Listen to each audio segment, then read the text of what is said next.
Bonjour à tous, on se retrouve aujourd'hui pour cette troisième preview et on va parler aujourd'hui du Dream d'Atlanta qui a fini dixième la saison passée. On les attendait très très très bas et finalement ils s'en sont pas mal sortis du tout, un petit craquage en fin de saison, mais honnêtement une saison plus qu'honnête avec 14 victoires et 22 défaites, donc pas de qualification en playoff malheureusement, mais un beau point de satisfaction avec la rookie Ryan Howard de Kentucky qui a donc fini rookie de l'année et qui a été logiquement sélectionné dans la All Rookie Team. Donc voilà, une équipe d'Atlanta qui présente un coaching staff franchement plutôt costaud. Et on va voir en détail ce qu'on peut attendre d'eux en 2023. Alors, Shai, par rapport au mouvement de l'intersaison, qu'est-ce qui s'est passé à Atlanta? Bon, on va commencer par un petit big up à Vicky Johnson qui après avoir été remerciée de Dallas, notre ami Vicky est arrivée en tant qu'assistante coach de Tanisha Wright à Atlanta. Et c'est pas anodin parce que je pense qu'on est assez d'accord pour dire que qu'Atlanta a l'un des meilleurs coaching staff de WNBA là, au démarrage de cette saison 2023. Et sur le plan des joueuses, c'est pas mal encore. Parce que certes, Tiffany Hayes, qui est une historique de la franchise, est partie du côté de Connecticut. Erika Wheeler, bon, ça a pas spécialement marché. La greffe a pas trop prise à Atlanta. Elle est repartie à Indiana. C'est vraiment les mouvements majeurs. Le reste, c'est des mouvements à la marge qui sont pas très impactants. Et au niveau des arrivées, pour moi, la recrue majeure de l'été, c'est Alicia Gray, Oh, qui t'as arrive de même pas joué Dallas. la carte Cocorico. Eh ben non, pas encore. Ça, c'est une belle recrue, mais c'est pas la meilleure recrue. Alicia Gray, c'est une des joueuses les plus alors sous-cotées, je sais pas, mais un peu méconnues de la ligue, qui a un potentiel de star, une two-way player et qui arrive en provenance de Dallas. Et donc oui, il y a Anna Rupert évidemment Voilà. qu'on a envie de voir avec des opportunités. Il faudra voir encore une fois avec la question de l'équipe de France tout ça, mais il compte sur Iliana visiblement à Atlanta, donc on devrait la voir. Et Daniel Robinson qui amène son expérience en provenance d'Indiana. Et après, c'est la draft. À la draft, ça a bien travaillé. Avec Flo et Gis, on en a aussi déjà parlé, mais Hailey Jones, c'était pour nous l'un des plus gros potentiels de cette draft, si ce n'est le plus gros potentiel. Elle a été draftée en 6, donc c'est même un style pour nous. C'est une super joueuse qui arrive en provenance de Stanford. Sans doute dans celles qui peuvent espérer du temps de jeu, Laetitia Amiere aussi, qui arrive de South Carolina, qui a été draftée. Voilà, c'est ce qui s'est passé du côté d'Atlanta où Dan Padover, le GM, l'ancien GM de Las Vegas, à mon sens, encore fait du très bon travail.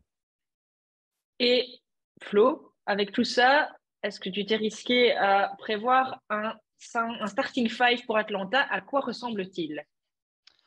Déjà, il y a une première base, c'est de voir un peu quelles sont les joueuses indiscutables. Je pense que Ryan Howard, avec la saison qu'elle a fait l'année passée, c'est évidemment la nouvelle star de la franchise. Et avec l'arrivée d'Alicia Gray, on a deux joueuses qui sont un peu sur des postes équivalents, les postes 2-3, et qui vont prendre ces deux postes-là, les postes extérieurs, et vraiment amener du shoot. On rajoute à ça fatalement Daniel Robinson qui va vraiment être une meneuse d'expérience parfaite pour amener un peu justement oui d'expérience, une vétéran pour ces jeunes joueuses-là. À l'intérieur, à moins que Kyliana Rupert arrive à bousculer la hiérarchie aussi vite que ça, mais de toute façon, elle sera sans doute pas présente au début de saison, donc sans doute que Cheyenne Parker va garder sa place. Et alors, on espère, nous, quand même, au poste 4, que justement Ellie Jones, qui a été draftée, puisse faire son trou rapidement. Alors, on l'a mis directement dans le 5 majeur. Est-ce qu'elle va vraiment débuter la saison dès le premier match? Peut-être pas, mais on est assez convaincu que rapidement, le monde va voir que juste cette joueuse sait tout faire, en fait. Le monde. Eh Ah oui, bah mais c'est bon. ça. Mais ouais, Chat, il s'est battu avec la moitié de Twitter. Hein, ouais, c'est ça, avec la moitié du Twitter américain, parce que bon, les Français sont plus conciliants, mais alors les Américains étaient, je sais pas, il y a eu une cabale contre Les Français Hailey sont Jones. des gens conciliants. Oh, excuse-moi. En matière de basket, allez, on Ah, va dire ça. ok. Voilà. Non, mais en tout cas, sur le cas Hailey Jones, ouais, on sait pas s'il y a un souci, si son agent est détesté, s'il y a un problème, mais elle a chuté à la 6e place, alors que c'est une joueuse, je pense que c'est une joueuse fantastique qu'on va vite voir. Effectivement, si elle n'est pas titulaire, elle sera dans la rotation très très serrée, et c'est un énorme coup de l'avoir récupéré. Ok, alors Flo, toi non, Shai, plutôt on va laisser chacun son tour comme à Confesse. Shai, pour toi, quel serait le point fort du Dream pour la saison qui arrive? Et alors, pour moi, il y a un point fort sur le terrain, un point fort en dehors.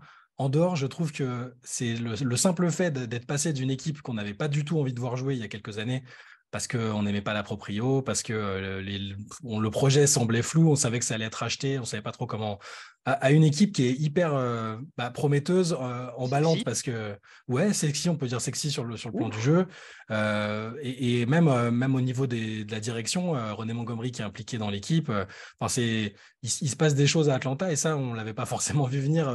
Enfin, c'était pas le cas quand c'était notre ami Kelly Loeffler qui était la proprio. Donc déjà sur le côté extra sportif, le fait qu'il y ait un regain d'intérêt fort pour Atlanta, qui est une grosse ville américaine et une grosse ville de basket, je trouve que c'est un point fort. Après sur le terrain, on a identifié le spacing parce qu'il y a de quoi shooter à foison, il y a de quoi s'écarter du cercle. À l'intérieur, on ne sait pas encore justement.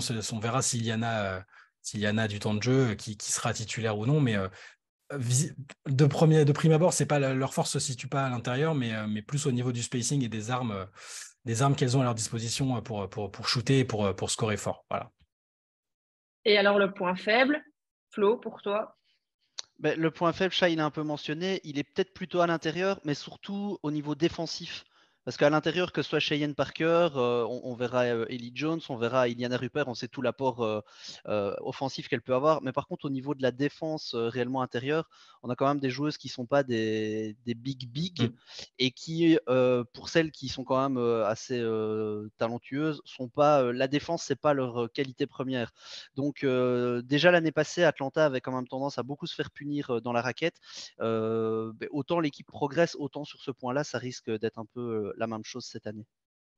Ok, donc il va y avoir des sales choses dans la raquette d'Atlanta. Ok, donc ça on sait. La joueuse à suivre pour toi, Shai? On attend de voir si Ryan Howard va confirmer sa super première saison WNBA. On va pas se cacher, on était plutôt sceptiques sur Ryan Howard quand elle est arrivée dans la ligue parce que elle jouait dans une équipe où tout était fait pour elle, une équipe qui n'était pas collectivement très performante. Kentucky, c'était pas une grosse fac sur le plan des résultats en NCAA, et elle a fait taire à peu près tout le monde en cartonnant au scoring, en montrant une activité des deux côtés du terrain qu'on soupçonnait pas forcément. Et même si elle a baissé un petit peu de pied à un moment, elle a été la joueuse marquante d'une équipe qui a été, même si le classement le montre pas, qui a été en forte progression. C'est toujours la pression de réussir à confirmer ça quand tu es attendu, parce que les gens vont attendre d'Atlanta que ce soit un petit peu mieux que la saison dernière, et vont aussi attendre de Ryan Howard peut-être une saison de calibre All-Star. Elle en était pas si loin finalement l'année dernière. Ça n'a pas été le cas, mais voilà, la confirmation ou non de Ryan Howard qui va sans doute déterminer un peu le classement de cette équipe qui est dans tous les cas super intéressante à suivre. Ok, un tout grand merci à tous les deux et on se donne rendez-vous demain pour les Minnesota Lynx.